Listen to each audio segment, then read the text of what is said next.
H c by lambda minus five naught. तो अगर इसकी ग्राफ की एनालिसिस करें तो हम कह सकते हैं कि लेमडा जब जीरो को टेंड करेगा तो केएमएक्स इनफाइनाइट को टेंड करेगा, ये कह सकते हैं। और एक चीज और कह सकते हैं कि लेमडा जब लेमडा नॉट होगा तो हमें पता है कि केएमएक्स जो है वो जीरो हो जाएगा। पिछली बार से हम डिस्कशन करते आ रहे हैं 2-3 ग्राफ्स में। तो इसका मतलब जीरो पे इनफाइनाइट को टेंड करेगा और लेमडा नॉट पे केएमएक्स विल बी जीरो। तो अगर इसका अपन ग्राफ देखें तो कुछ ऐसा आएगा। ये मान लीजिए कुछ लेमडा नॉट है तो यहाँ पे जीरो है और यहाँ पे इनफाइनाइट को टेंड करता है, तो it will be like that. Shape of the graph will be rectangular hyperbola.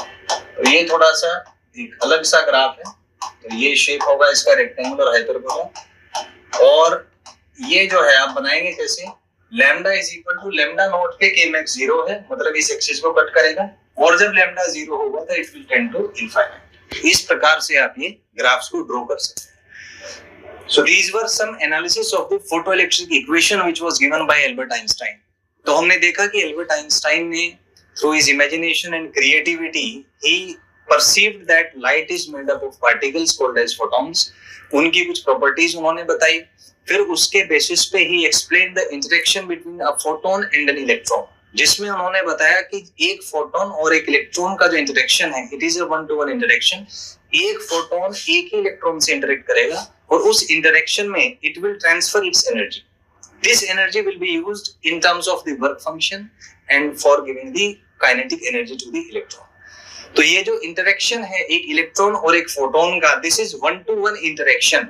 एक इलेक्ट्रॉन एक ही फोटोन से इंटरेक्ट करेगा, वो फोटोन उस इलेक्ट्रॉन को एनर्जी देगा, जो एनर्जी यूज होगा वर्क फंक्शन में प्लस काइनेटिक एनर्जी प्रोवाइड करने में इलेक्ट्रॉन।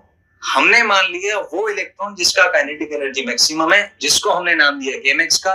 तो वहां से एक रिलेशन आया that E is equal to phi naught plus kmax, where E is energy of the photon, kmax is kinetic energy of the electron and phi naught is the work function. फिर हमने उसके analysis देखे क्या क्या graphs बन सकते हैं। पहला एनालिसिस था K is equal to E minus phi naught, उसमें हमने देखा स्लोप कांस्टेंट है, इंटरसेप्ट वर्क फंक्शन पे डिपेंड करता है। फिर हमने ग्राफ देखा केएमएक्स और न्यू के बीच में, the graph was a straight line, slope जिसमें कांस्टेंट था और इंटरसेप्ट वर्क फंक्शन पे डिपेंड करता था। फिर हमने देखा केएमएक्स और लैम्डा के 1/लैम्डा के बीच का ग्राफ। फिर हमने लास्ट में देखा केएमएक्स और लैम्डा के बीच का ग्राफ।